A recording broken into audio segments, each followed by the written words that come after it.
Have you ever felt like your heart was quietly breaking but no one noticed? You go through the motions of the day, you smile when people expect you to smile, you reply with "I'm okay" because you don't even know how to explain what's really going on inside, but deep down you feel hollow, you feel tired in a way that sleep doesn't fix. You feel like the world is moving on and you're just standing still trying to catch your breath. Maybe you felt invisible in a crowd. Maybe you've cried silently into your pillow, hoping no one hears. Or maybe you've stopped crying altogether, because even your tears feel tired now. And you wonder, where is Allah in all this? Why does He feel so far when you need Him the most?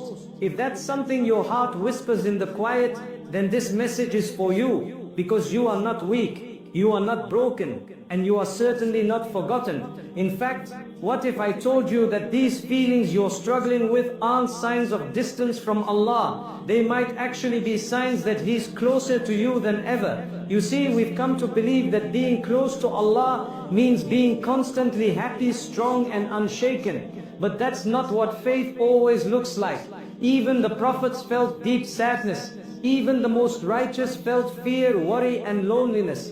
There was a moment in the life of Prophet Jacob when he lost his beloved son, and in his grief he said, "I only complain of my sorrow and my sadness to Allah." He didn't hide his pain. He took it to the one who understands it completely. That's what you're allowed to do. That's what your heart is being called to do. Because sometimes the emotions we're most ashamed of, the ones we bury and try to silence, are actually the heart's way of reaching for Allah. When you cry alone in the dark, when you whisper a dua with trembling lips, when you feel like no one understands you, Allah does. He sees every tear. He hears every breath. And even when you can't find the words, He already knows what your heart is trying to say. The pain you're carrying, it's not a punishment, it's a sign. It means your heart is alive. It means your soul is reaching out. And it may be that this very moment of hardship is the moment that Allah is drawing you closer to Him. So don't push these emotions away. Don't be ashamed of feeling too much. These emotions might be the very signs that Allah is near, gently, quietly, beautifully, closer than you've ever imagined. That deep sadness you're carrying, it could be a doorway to healing. That fear that keeps you up at night, it might be the reason you finally fall into sincere trust. That silence in your dua might be the loudest cry of your heart, and Allah responds, always. So stay with me. This isn't just a reminder, it's a lifeline. Over the next few moments, I'll walk you through 7 powerful emotions that so many of us feel. Emotions that don't mean you're failing in faith. They may actually be signs of divine closeness. Together we'll unpack these feelings. We'll explore why they hurt and how they can lead us not into despair, but into peace. This is not a lecture. This is a journey, a quiet one, a healing one. And if your heart is tired, if your soul has been whispering for a sign, this might be it. You are not walking alone. Allah is near. And every emotion you're feeling might be His way of calling you back to Him. Let's walk through this together. There's something that many of us silently carry, a question we're often too afraid to ask out loud. If I'm trying so hard to be close to Allah, then why do I feel so distant from Him? You pray, you make dua, you try to be a better person, but still, the pain lingers, the anxiety doesn't stop. The heartbreak doesn't heal. And after a while, you start to wonder, is this a sign that my faith is weak? That Allah is displeased with me? But that couldn't be further from the truth. Emotional struggle is not spiritual failure. It's human, it's real, and it can even be sacred. We often think that strong faith means being calm all the time. That trusting Allah means never crying. That true belief means always having clarity, confidence and peace. But when you open the stories of the prophets, when you look at the lives of the most beloved souls to Allah, you'll find tears, you'll find moments of deep sadness, You'll find silent prayers in the middle of the night, not for more blessings, but just for strength to keep going. Even the most righteous hearts have broken. Even they ask, when will relief come? What does that tell you? It tells you that emotion, raw, painful, overwhelming emotion, is not a sign of weakness. It can be a sign of being fully alive, fully present, and fully turned toward the one who created your heart in the first place. That feeling you carry, that ache, that worry, that emptiness, it may not be a wall between you and Allah. It may actually be the bridge that brings you closer to Him. Because here's something many people don't realize: some of the most powerful spiritual moments don't come in happiness. They come in brokenness. They come when your voice shakes in dua, when your heart feels heavy, but you still choose to believe, when your soul feels tired, but you still whisper His name. These are not signs of distance.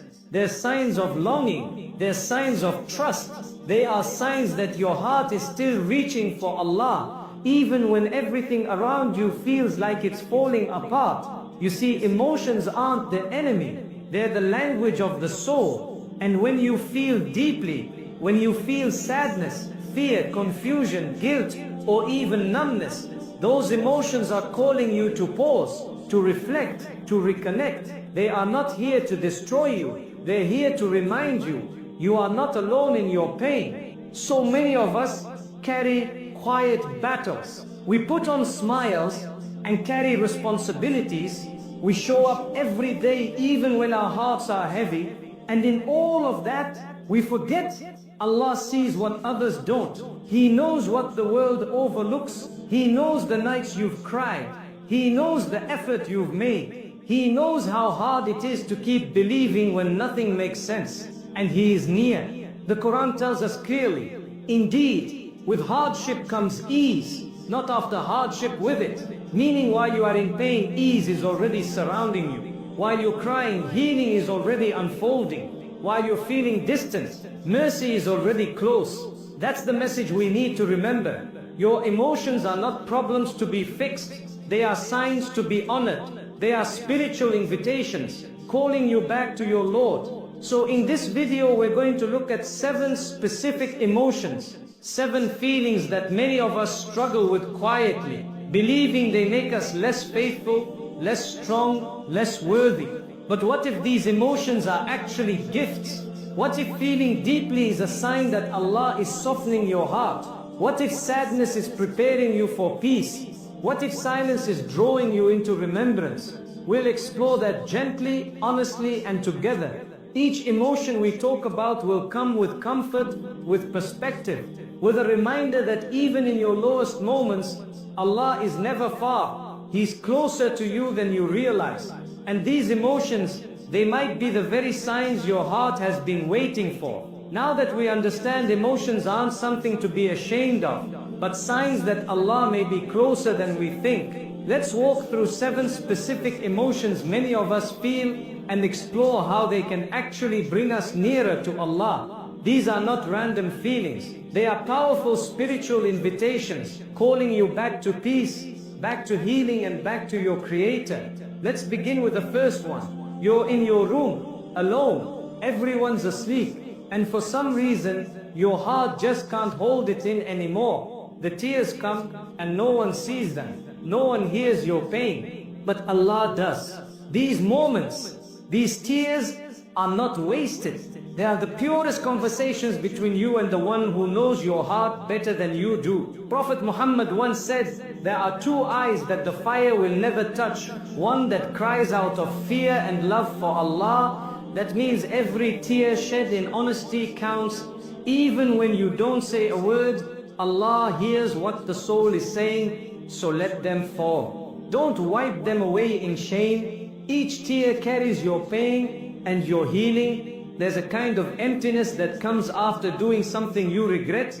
You feel distant, dirty, unworthy. You wonder if Allah will ever forgive you. But that guilt, that discomfort, that's not rejection. That's your heart trying to return. It's a wake-up call, not a war. It means your soul hasn't died.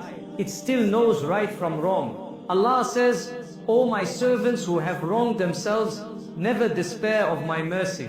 He didn't say only the good ones or only those who never mess up. He said, all my servants. So if you're feeling empty after falling, know that this is the moment to turn back, say a sincere dua, ask for forgiveness, and know that Allah is not tired of you.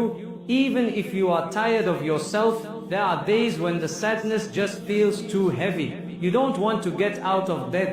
Nothing excites you, everything feels grey. You might even feel guilty, like why am I sad when I should be grateful? But sadness is not a sign of ingratitude, it's part of being human. Even Mary, one of the most honored women in history, felt overwhelmed. She once cried, "I wish I had died before this," not because she lacked faith, but because the pain was real. If you feel overwhelmed, know this, you are allowed to grieve, you are allowed to rest, you are allowed to feel broken, and Allah in His mercy is near, especially when you feel most fragile. Sometimes it's not sadness, it's the absence of feeling altogether. You feel disconnected from people, from prayer, from life. You sit in prayer and nothing stirs inside. You make dua and it feels empty. That numbness is one of the hardest states because you don't even know how to begin healing. But here's the thing. Silence is not absence, and numbness is not failure. Even when you feel nothing, if you still turn to Allah, even with an empty heart, it still counts. Allah sees the effort when you pray with dry eyes. He counts the dua you whisper, even when you don't feel anything inside. Your faith is not measured by how emotional you feel. It's measured by your effort, even in the quiet. You see someone else's life, their success, their marriage, their children, their ease, and a small part of you feels bitter, sad, left behind. Then you feel guilty for even feeling that way. But here's the truth. Feeling jealousy doesn't make you a bad person. It makes you human. What matters is what you do with that feeling. Instead of sitting in comparison, turn it into dua. Instead of resenting someone, say, "Ya Allah, grant me peace in what you've written for me and bless them too." And remind yourself, what's written for you is coming. And what you see online or around you is never the full story. You're doing everything right, but the future still scares you. What if I never get married? What if I fail again? What if nothing ever changes? This fear isn't a lack of faith. It's a sign that you care, that you're aware. But here's the comfort. The future is not in your hands. It never was. It belongs to the one who has always taken care of you. Allah says, "And whoever trusts in Allah, He is enough for them." So take one day at a time. Make your plans, but hold them loosely. Trust that what missed you was never meant for you. And what's meant for you is already written. After days of anxiety, stress and chaos, there's a moment where you just feel calm. Not because things got better, but because something inside you let go. That calm, that unexpected peace is a sign. It's not random, no coincidence. It's mercy. It's Allah giving your heart a break, a breath, a moment to recharge. Cherish it, even if it's brief, even if it only lasts a few hours. It's a reminder that healing is possible, that Allah hasn't forgotten you, that your heart still knows how to breathe. These 7 emotions, they may feel like burdens, but they might actually be signs of nearness, signs that Allah is softening your heart, making space for His mercy, and guiding you gently back to Him. Let every emotion you feel be a doorway, not to shame but to healing, not to despair but to return. Because no matter what you feel, you are never too far for Allah's mercy to reach you. Now let's bring all of this even closer to home. Because understanding emotions in theory is one thing, but what about when you're in the middle of real life pain? Let's talk about the challenges so many Muslims quietly face, not in books, not in ideal situations, but in the real world, with real pressures, real heartbreaks and real questions. You've been patient, you've been kind, You forgave what most people would have walked away from. But still, the hurt continues. The same person who claims to love you keeps breaking your trust. The words they say tear you down. The way they treat you drains you. And yet you stay. Because you believe in loyalty. Because you were taught to forgive. Because you hope they'll change. But here's the truth. Forgiveness doesn't mean allowing yourself to be destroyed. Loyalty doesn't mean becoming numb to emotional pain. Allah sees what no one else sees. He knows how much you've endured. And sometimes, stepping away is not weakness, it's strength. Sometimes, choosing peace is choosing to honor your dignity. If a relationship keeps pulling you away from your peace, your worth, and your remembrance of Allah, it might be time to let go. With love, with dua, and with trust in what Allah has planned ahead. You've applied to job after job, you've tightened your budget, you've worked hard, but nothing seems to move. There are bills to pay, people to support, expectations to meet. And in the quiet of the night, you sit and wonder, am I a failure? But you're not. Your worth was never measured by your paycheck. Your dignity is not tied to your income. Allah is the provider, not your boss, not your resume, not your degree. The Prophet said that if we truly trusted in Allah the way we're meant to, we would be provided for just like the birds who leave their nest hungry in the morning and return full by night. So keep trying, but don't carry the burden alone. Speak to Allah in your struggle. Ask for help in your sujood. Let the pressure become dua. Let the tension lead to trust. You're smiling, you're functioning, you're doing everything you're supposed to do, but inside there's a storm. You're anxious all the time. You feel like you're drowning, but no one notices because you've gotten